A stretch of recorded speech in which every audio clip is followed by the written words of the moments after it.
Assalamualaikum warahmatullahi wabarakatuh.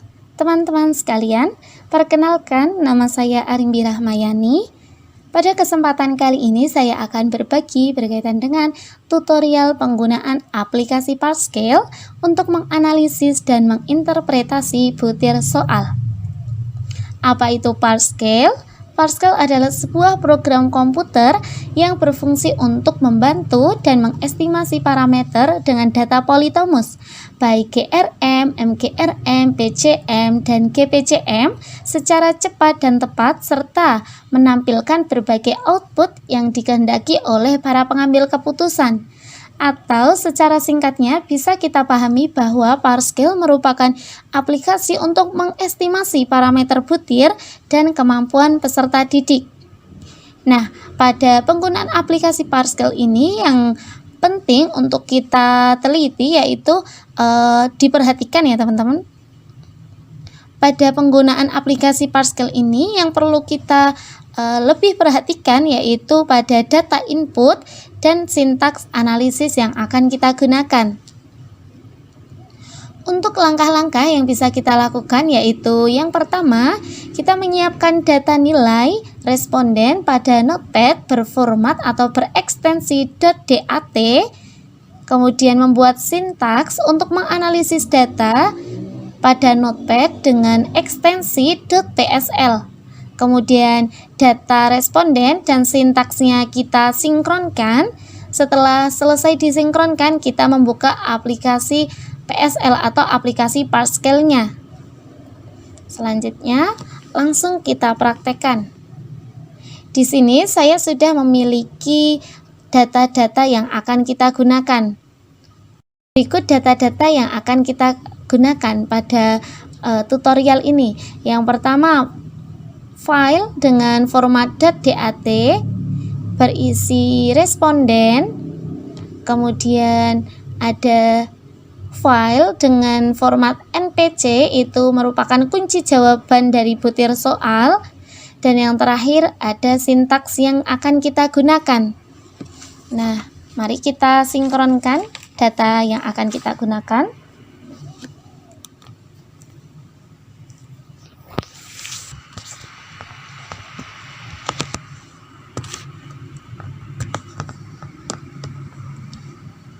Kita posisikan sebelah kanan dan kiri untuk data responden dan sintaks yang akan kita gunakan.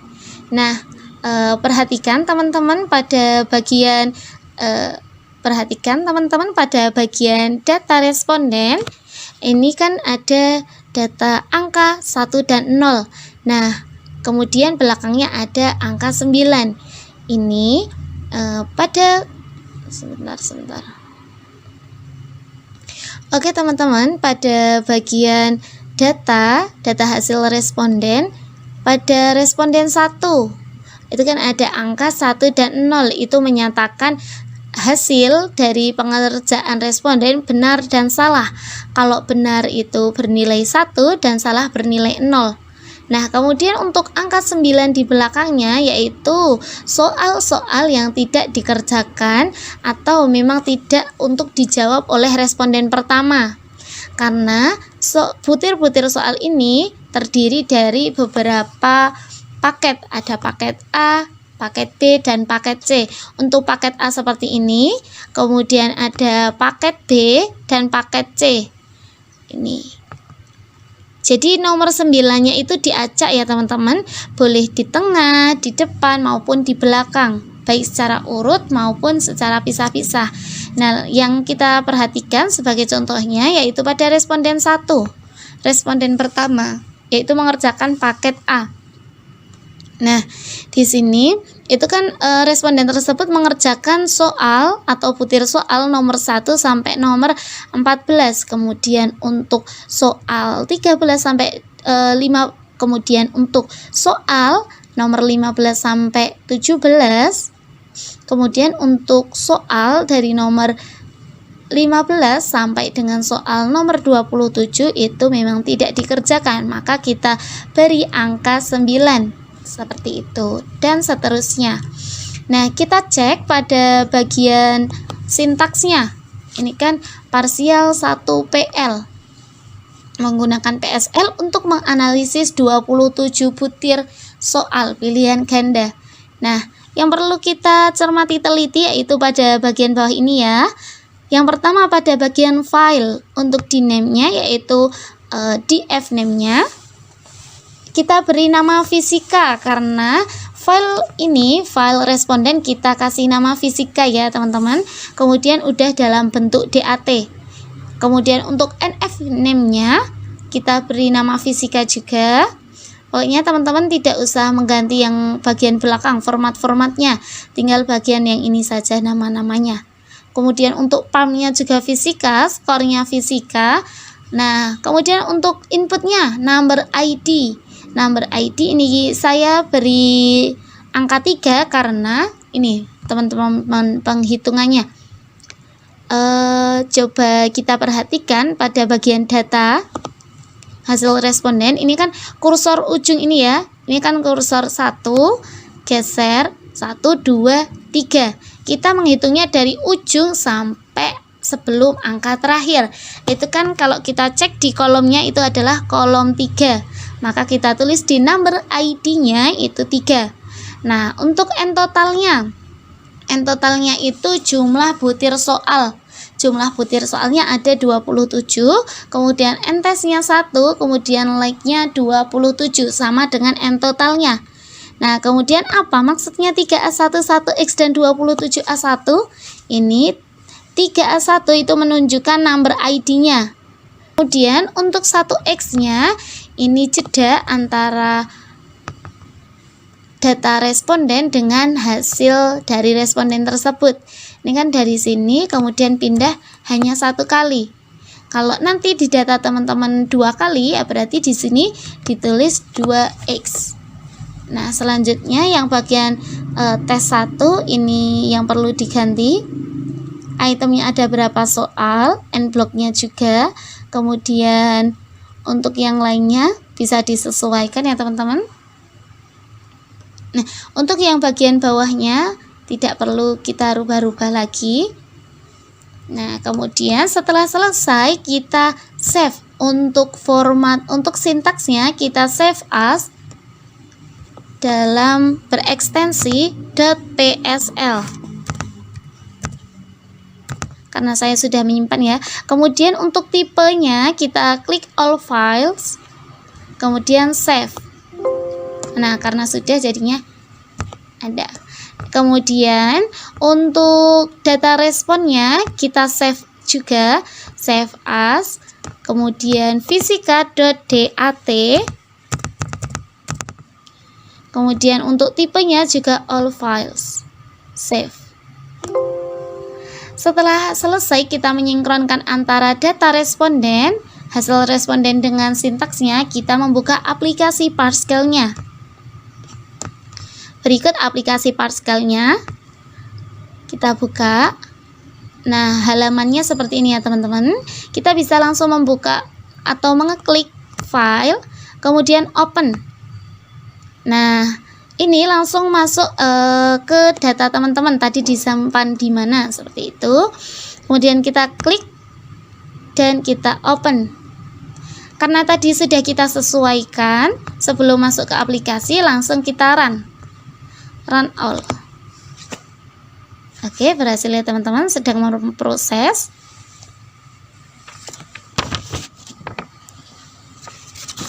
Nah, di sini terdapat beberapa output yang kita peroleh.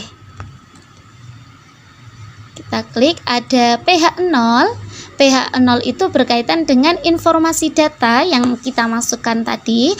Kemudian untuk pH1 berkaitan dengan estimasi statistik. Kemudian untuk pH2, dia berkaitan dengan estimasi parameter model. Dan yang terakhir pH3 itu berkaitan dengan estimasi parameter responden. Kita buka pH0. Nah, seperti ini data-datanya teman-teman. Jika dalam prosesnya nanti teman-teman tidak bisa meran yang pH1, 2, 3, nah nanti kendalanya akan tertulis di pH0. Bisa dicek di pH0 nya. Nah, ini aman teman-teman. Kemudian kita cek untuk pH1. PH1 itu berkaitan dengan estimasi statistik. Nah, di sini kita akan mengetahui atau mendapatkan nilai korelasi persennya untuk mengetahui valid atau tidaknya butir soal tersebut.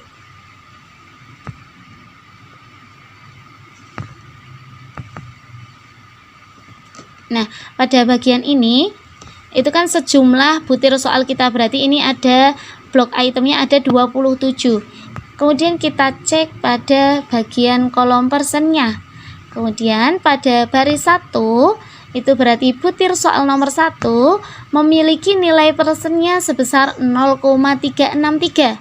Nah, karena nilai ini lebih besar daripada 0,2, maka bisa dikatakan soal atau butir soal nomor 1 itu valid. Nah, kapan soal tersebut bisa dikatakan valid? Butir soal dikatakan valid saat memiliki nilai persennya lebih dari 0,2. Kalau di bawah 0,2 berarti tidak valid. Untuk soal nomor 2 valid. Oke, dan seterusnya sampai nomor 27. Nah, kemudian kita beralih ke output PH2. Di sini kita akan mengestimasi parameter model butir soal. Kita cek.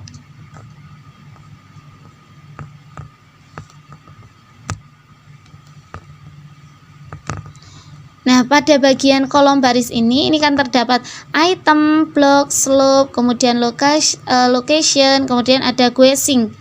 Nah, item ini menunjukkan nomor butir soal, kemudian block, item, kemudian untuk slope.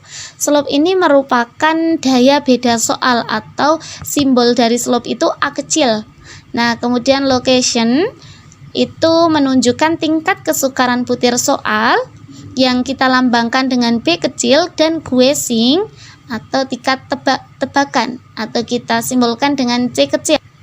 Oke, kita cek pada item nomor 1.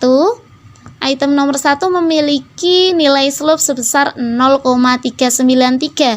Berarti bisa dikatakan soal butir soal nomor 1 ini valid karena memiliki nilai pada rentang 0 sampai 2. Nah, jika ada item soal dengan nilai slope-nya tidak berada pada rentang 0 sampai 2, maka soal tersebut tidak valid. Nah, kemudian kita cek pada location-nya, yaitu tingkat kesukaran butir soal tersebut. Pada butir soal nomor 1 memiliki nilai negatif 1,949. Berarti ini memiliki tingkat kesukaran yang rendah. Nah, tingkat kesukaran itu pada rentang negatif 2 sampai 2. Semakin nilai location-nya ini mendekati 2, maka tingkat kesukarannya akan semakin tinggi. Kemudian untuk guessing-nya sebesar 0,22. Seperti itu. Kemudian secara keseluruhan untuk slope-nya atau daya bedanya bernilai 0,39. Kemudian untuk threshold-nya ini sebesar 0,003 dan guessing-nya 0,154. Nah, selain itu pada PH2 kita juga bisa mengetahui item fit statistiknya. Nah, kita bisa lihat di chi-square probabilitasnya. Nah, untuk blok 1, item 1, yaitu butir soal nomor 1 memiliki nilai probabilitas 0,009. Berarti butir soal ini tidak fit to model. Nah, karena tidak fit to model berarti butir soal ini gagal atau harus kita revisi kembali. Nah, butir soal bisa dikatakan fit to model apabila nilai dari probabilitasnya ini lebih dari 0,005. Oh, mohon maaf.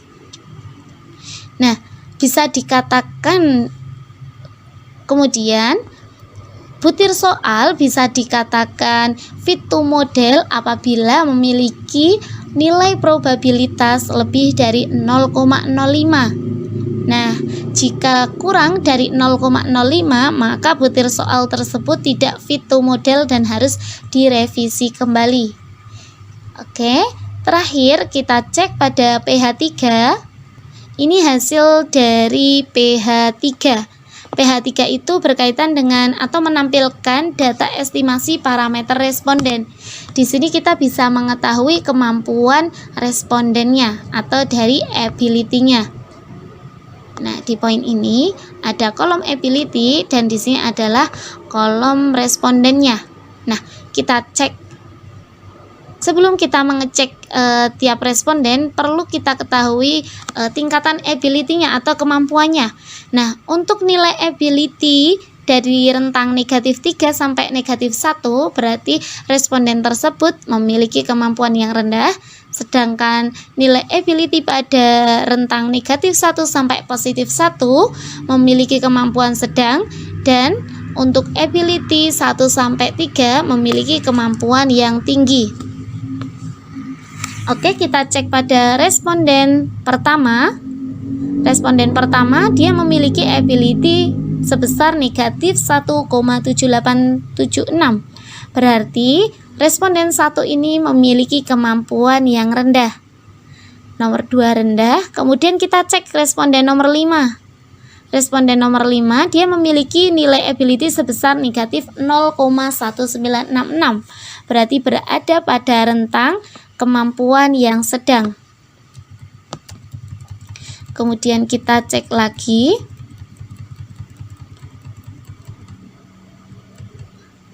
Siapa yang memiliki kemampuan di atas rata-rata atau memiliki kemampuan tinggi? Nah, ini pada responden nomor 35 memiliki ability sebesar 1,2423. Berarti responden nomor 35 ini memiliki kemampuan yang tinggi. Seperti itu. Nah, selain kita mengetahui data-data dari pH 1, pH 2, pH 3, kita bisa mengetahui plotnya. Dari run kemudian ke plot. Nah, di sini ada ICC atau item karakteristik kurva, ada item informasi kurva, kemudian ada histogram dari kemampuan responden. Kita cek satu-satu. Nah, oke. Berikut adalah hasil grafik untuk butir soal nomor 1. Nah, di sini adalah hubungan antara ability atau kemampuan dengan probabilitasnya. Pada butir soal nomor 1, ini nomor 1 bisa dikerjakan oleh responden yang memiliki kemampuan -2.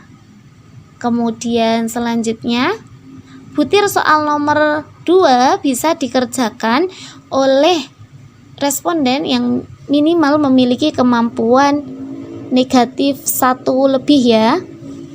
Kemudian untuk item 3 dan 4 seterusnya. Nah, ini untuk butir soal nomor 4 hanya bisa dikerjakan oleh responden yang memiliki kemampuan 1 atau memiliki kemampuan tinggi. Next. Ini jumlahnya sesuai dengan item butir soal kita. Kemudian kita pergi ke main menu, kita cek item informasi kurvanya.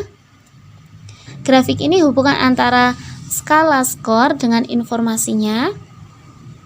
Grafik ini berjumlah sesuai dengan butir soal kita. Nah, kemudian kita kembali ke main menu.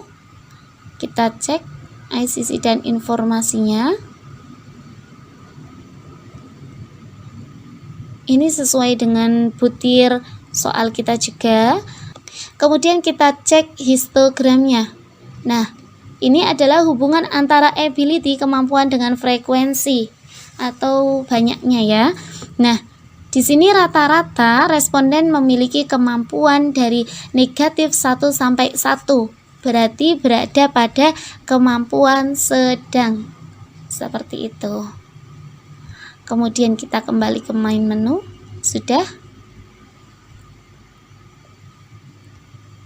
Oke, sekian tutorial aplikasi Pascal pada kali ini.